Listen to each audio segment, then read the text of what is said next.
하나님께서 우리에게 주신 말씀 창세기 37장 1절부터 4절까지 그리고 12절부터 28절까지 제가 읽어 드리겠습니다.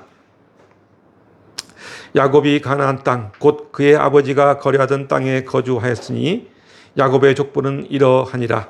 요셉이 17세의 소년으로서 그의 형들과 함께 양을 칠 때에 그의 아버지의 아내들 빌하와 실바의 아들들과 더불어 함께 있었더니 그가 그들의 잘못을 아버지에게 말하더라.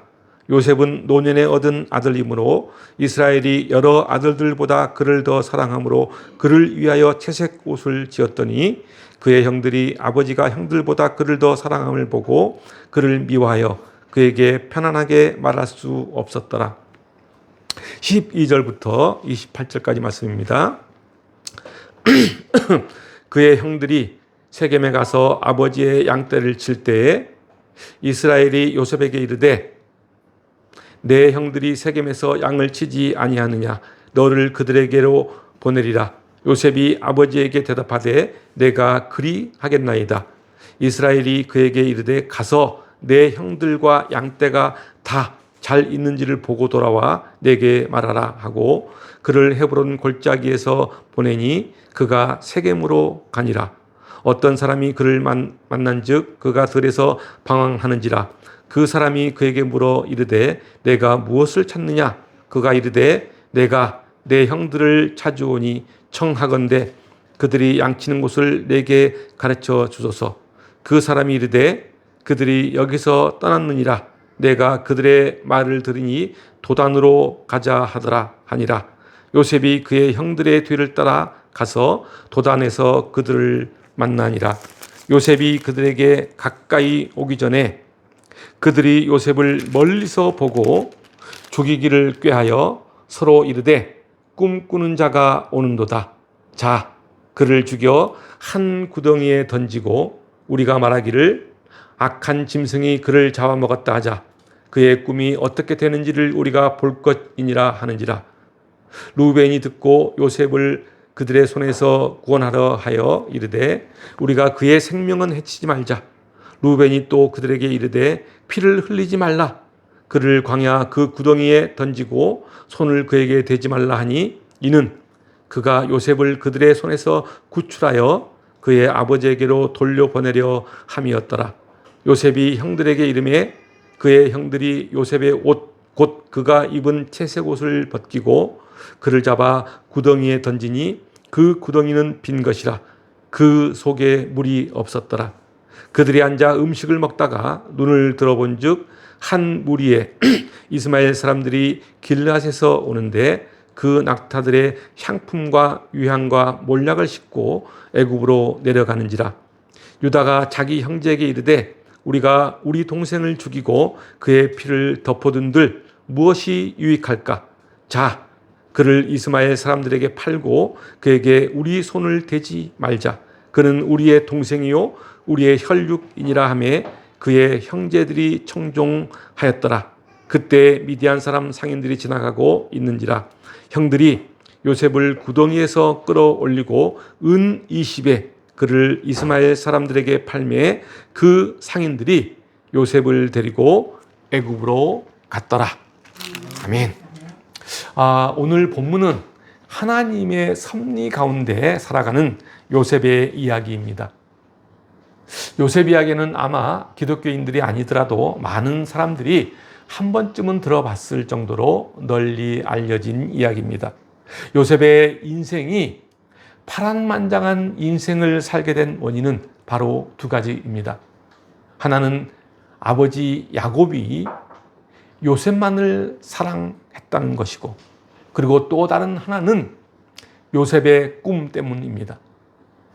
오늘 이 본문은 요셉이 애굽의 종으로 팔려가게 된 근본적인 원인 중에 하나인 아버지 야곱이 요셉만을 편애하면서 시작됩니다. 아버지 야곱의 편애로 요셉의 형들은 요셉을 미워하게 되고 결국 요셉은 그의 형들에 의해 애굽의 종으로 팔려가게 되는 신세가 됩니다. 이와 같은 사건은 야곱의 모든 가족들을 애굽으로 이주하기 위한 하나님의 오묘한 섭리라고 할 수 있습니다. 오늘 본문 3절과 4절을 보면은 야곱이 가장 사랑했던 아들 요셉은 노년에 얻은 자식이라고 이야기하고 있습니다. 그리고 그 요셉은 다른 형제들이 입어보지도 못한 채색 옷을 입고 다닐 만큼 아버지 야곱으로부터 특별한 사랑을 받으면서 자랐다는 것을 알 수 있습니다. 그로 인해 요셉은 형들로부터 미움을 받게 됩니다. 그리고 오늘 본문 12절부터 28절까지를 보면은 이런 요셉이 아버지 야곱의 심부름으로 양치는 형들을 찾아가자 그를 미워했던 형들은 요셉을 죽이고자 합니다. 그러나 요셉은 우여곡절 끝에 목숨 많은 부지하게 되지만은 이스마엘 사람들에게 팔아 넘겨지는 고난을 겪습니다. 그리고 결국 요셉은 애굽의 종으로 팔려가 파란만장한 고난의 인생이 시작됩니다. 오늘 본문 2절부터 4절까지를 한번 보겠습니다. 야곱의 족보는 이러하니라. 요셉이 17세의 소년으로서 그의 형들과 함께 양을 칠 때에 그의 아버지의 아내들 빌하와 실바의 아들들과 더불어 함께 있었더니 그가 그들의 잘못을 아버지에게 말하더라.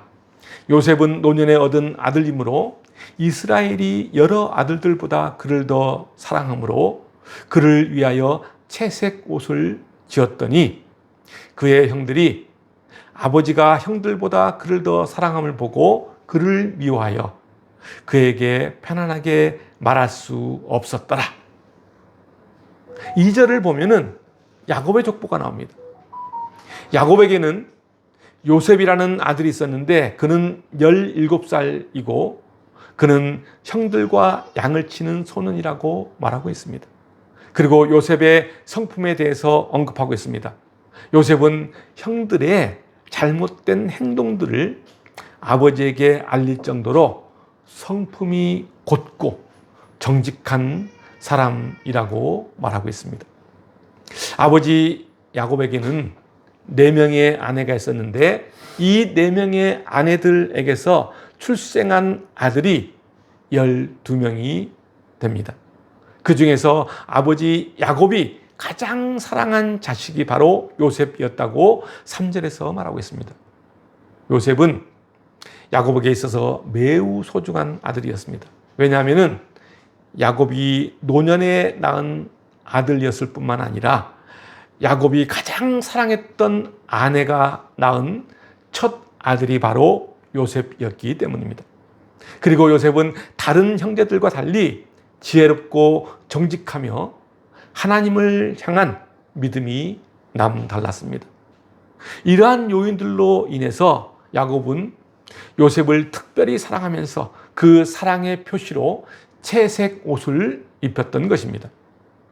이러한 편애는 결국 다른 형제들의 미움을 사게 되고 심각한 가정 불화의 불씨로 작용하게 됩니다. 그렇습니다. 요셉에 대한 아버지 야곱의 편애는 결코 옳은 것이 못 됩니다. 왜냐하면 요셉에 대한 야곱의 편애로 가정이 불행의 소용돌이에 빠졌기 때문입니다. 실제로 요셉에 대한 야곱의 편애는 야곱의 가정이 불화와 파탄 속으로 끌려가게 되는 요인으로 작용합니다. 그러나 문제는 여기에 그치지 않습니다. 요셉의 형들은 자신들에게 눈엣가시와 같은 요셉을 이스마엘 사람들에게 팔아넘긴 것입니다. 이로 인해 아버지 야곱은 죽음보다 더한 슬픔을 겪어야만 했습니다. 물론 요셉이 애굽으로 팔려가게 된 이면에는 요셉을 통해 야곱의 가정을 애굽으로 이주시키고자 하는 하나님의 섭리가 있었지만은 표면적인 원인은 요셉에 대한 야곱의 편애가 다른 아들들, 다른 형제들의 시기를 불러온 것이라고 할 수 있습니다. 요셉이 왜 형들에게 미움을 받았을까? 그 이유를 크게 2가지로 요약할 수 있습니다. 첫째, 요셉은 형들의 잘못된 행동들을 아버지에게 일일이 고했기 때문입니다. 2절 마지막 부분입니다. 그가 그들의 잘못을 아버지에게 말하더라. 다른 형제들의 잘못을 아버지에게 일일이 말했다는 것입니다. 이 같은 사실은 요셉이 형들의 악한 일에 동참하지 않았음을 보여주는 것이기도 하지만은 다른 한편으로는 이 일로 인해 다른 형제들로부터 미움을 사게 되는 원인이 되기도 합니다. 요셉의 이 같은 태도는 죄로 인해 갈수록 어두워져가는 이 세상에서 우리가 어떻게 살아야 하는지를 보여주고 있습니다. 지금 이 땅에는 불의에 대한 불감증으로 살아가는 사람들이 너무나 많습니다.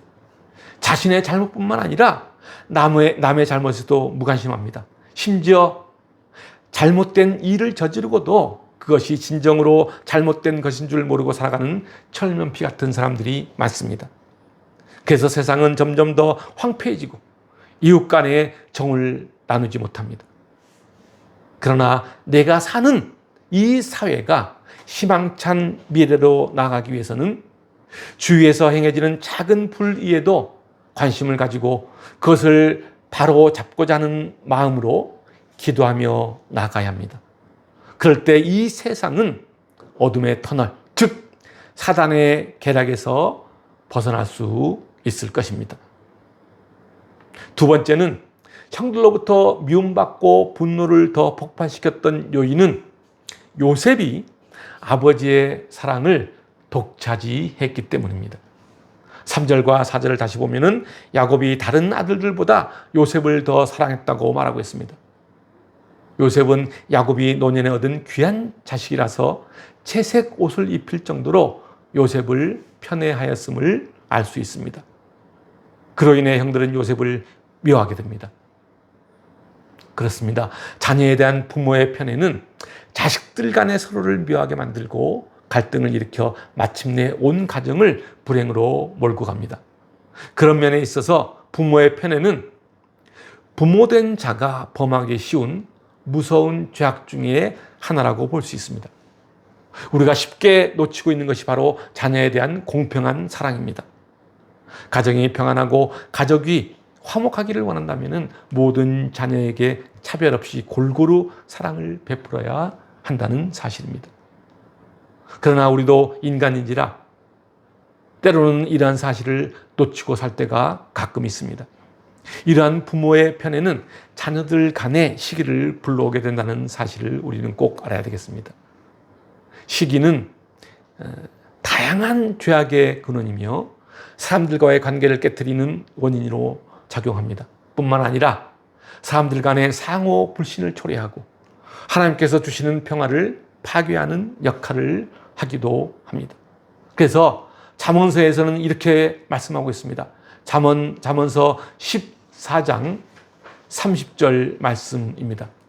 평온한 마음은 육신의 생명이나 시기는 뼈를 썩게 하느니라. 그렇습니다. 평온한 마음은 우리에게 생명을 공급하지만은 시기는 우리 인간의 뼈를 썩게 만든다는 것입니다. 하나님은 우리에게 평화, 안정, 평안을 주셨습니다. 그러나 마귀 사단은 우리에게 시기와 질투라는 죄악을 심어줘서 인간의 평온한 마음을 깨트리고 파괴합니다. 그래서 시기와 질투가 무서운 것입니다.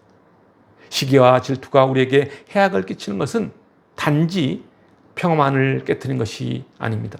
우리 안에 있는 하나님의 형상을 훼손시키고 사단의 모습으로 변화시켜 하나님으로부터 우리를 떠나게 만든다는 것입니다. 우리는 이것을 꼭 기억하며 살아야 합니다. 그럴 때 우리는 사단의 계략에 넘어지지 않을 수 있습니다. 오늘 본문 12절부터 28절까지를 보면은 아버지 야곱의 편애와 요셉의 꿈 이야기 때문에 형들의 미움을 받아 형들에 의해 죽음의 위기를 겪게 되고 마침내 애굽으로 팔려가서 종이 되는 그 사건을 기록하고 있습니다. 먼저 12절부터 14절까지를 보면은 야곱이 요셉에게 세겜에서 때를 치고 있는 형들의 안부를 알아오라고 명령합니다. 왜 그랬을까요? 아마도 아버지 야곱은 요셉이 자신의 사랑을 독차지하고 있는 것을 알고 있습니다. 그래서 형들의 미움을 받고 있다는 것도 알고 있었을 것입니다. 이로 인해 형제들 간에 우애가 무너질까 봐 요셉을 형들에게 보내서 서로 가까워지고 그동안의 앙금을 풀 수 있는 기회를 주고자 한 것입니다. 요셉 역시 아버지 야곱의 이러한 의도를 알고 기쁨으로 형들을 찾아 나선 것입니다. 그런데 세겜은 야곱이 살고 있는 집에서 약 100km나 떨어진 곳입니다.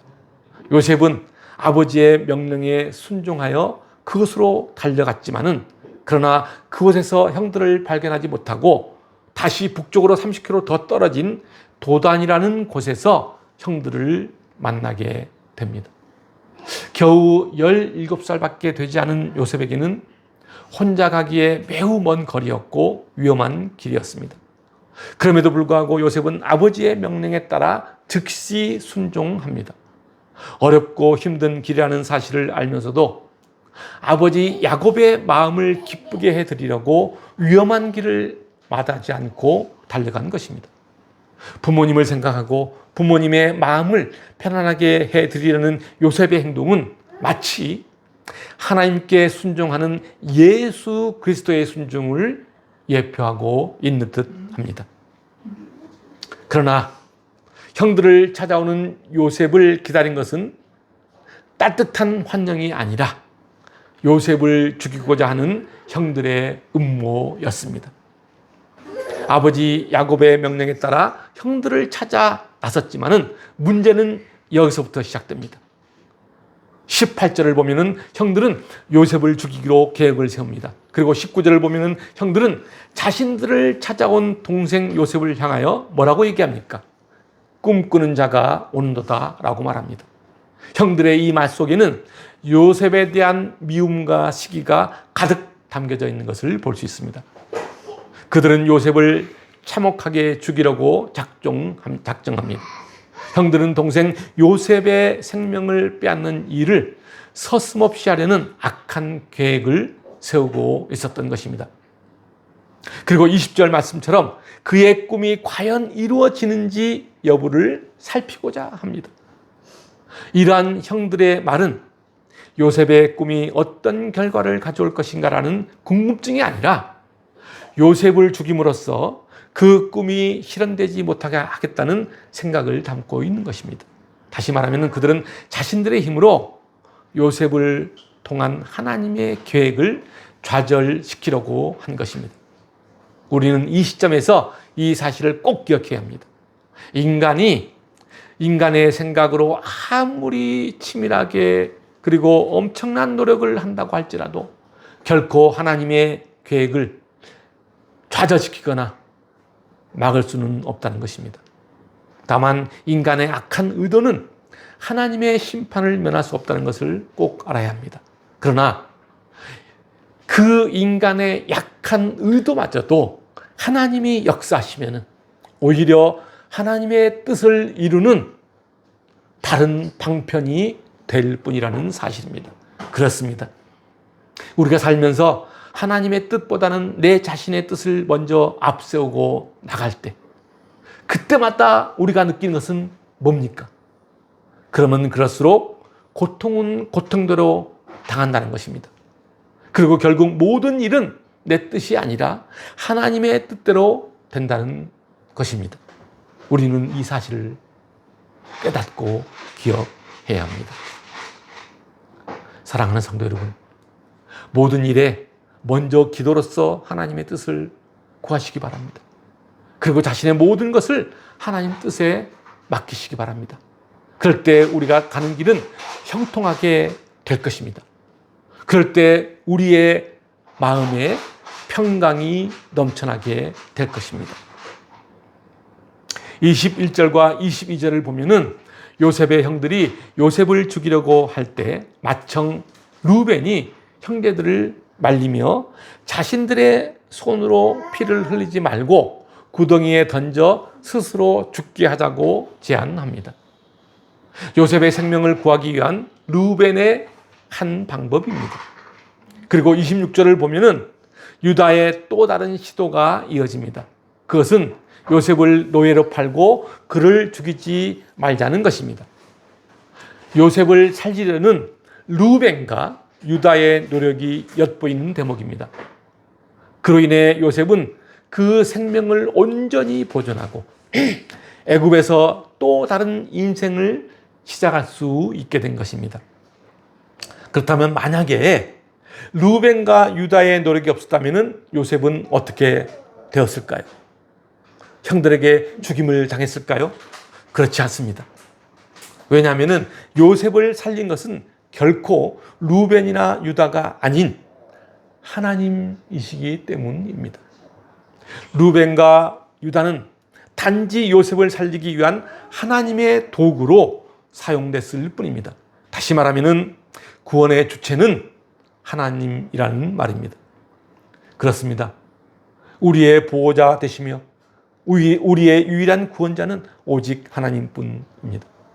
하나님께서는 당신의 백성을 결코 내버려 두지 않으시고 어떤 수단과 방법으로라도 모든 위험에서 건지시고 안전하게 보호하시는 분이라는 사실입니다. 내 삶의 모든 상황들이 최악의 상황으로 몰려가고 기대했던 사람들이 돌아서서 나를 외면한다 할지라도 결코 낙심하거나 실망하지 마십시오. 왜냐하면 성도를 구원하는 것은 오직 전능하신 하나님이시기 때문입니다. 그래서 시편 기자는 이렇게 고백합니다. 시편 4편 8절 말씀입니다. 내가 평안히 눕고 자기도 하리니 나를 안전히 살게 하시는 이는 오직 누구시라고요? 여호와 하나님이시라는 겁니다. 이 시편 기자의 고백이 여러분의 고백이 되었으면 좋겠습니다. 오늘 본문 마지막 28절을 보면은 그때 미디안 상인들이 지나가고 있다고 말하고 있습니다. 그때 우리가 보기에는 이 모든 상황이 우연인 것 같아도 세상에 우연이란 없습니다. 이 모든 것은 하나님의 섭리 아래서 움직이고 있는 것입니다. 우리가 보기에 우연인 것처럼 보이는 것은 하나님이 다만 버려두시거나 허용하셔서 우연인 것처럼 보일 뿐입니다. 미디안 상인들이 우연히 지나가서 요셉을 그들에게 판 것처럼 보이지만은 이것은 하나님이 요셉을 애굽으로 옮기시려는 위대한 하나님의 계획이요 하나님의 방편인 것입니다. 그리고 28절 후반부를 보면은 형들이 요셉을 은 20개의 이스마엘 사람들에게 팔았다고 말하고 있습니다. 그리고 그들은 요셉을 애굽으로 데리고 갔다고 이야기하고 있습니다. 17살의 어린 요셉은 형들에 의해 팔려서 다시는 돌아올 기약도 없는 머나먼 타국 땅으로 가고 있습니다. 이 그림을 여러분 머릿속에 한번 그려보면서 상상해 보십시오. 얼마나 측은하고 얼마나 불쌍해 보입니까? 그것을 보는 사람들에게 요셉이 가는 길은 저주와 절망의 길로 보였을 것입니다. 그러나 이런 예상을 뒤엎고 먼 훗날 요셉은 애굽의 총리가 되어 자신의 가족들을 기근에서 구하고 야곱의 후손, 즉 아버지의 후손을 큰 민족으로 이루게 하는 위대한 일을 하게 됩니다. 저주와 절망의 길인 줄 알았던 애굽의 길이 사실은 구원과 희망의 길이었던 것입니다. 이것이 하나님의 계획이요, 이것이 하나님의 섭리인 것입니다. 누구보다도 정직하고 성품이 고든 요셉은 형들에게 버림받고 머나먼 타국 애굽으로 종이 되어 팔려갑니다. 인간적인 눈으로 볼 때 이것은 좌절과 절망의 전주곡이라고 할 수 있습니다. 그러나 이것은 요셉뿐만 아니라 그를 통해 이스라엘 모두를 축복하기 위한 하나님의 섭리입니다. 사랑하는 성도 여러분, 지금도 하나님은 여러분을 위해서 놀라운 계획을 세우시고 그리고 여러분과 지금도 동행하고 계십니다. 인생을 살면서 여러 가지 고난과 고통이 있더라도 그것을 두려워하거나 실망하지 마시기 바랍니다. 왜 나만 이러냐고 한탄하지 마시기 바랍니다. 하나님은 반드시 사랑하는 당신의 자녀들을 고난을 축복으로 바꾸어 주실 것입니다. 요셉은 고난을 감내하며 영광의 자리에 이른 믿음의 사람입니다. 여러분의 인생에도 고난을 통한 부활의 영광이, 축복의 기쁨이, 그 하나님의 그 은혜가 함께하길 주님의 이름으로 축복합니다. 기도하겠습니다.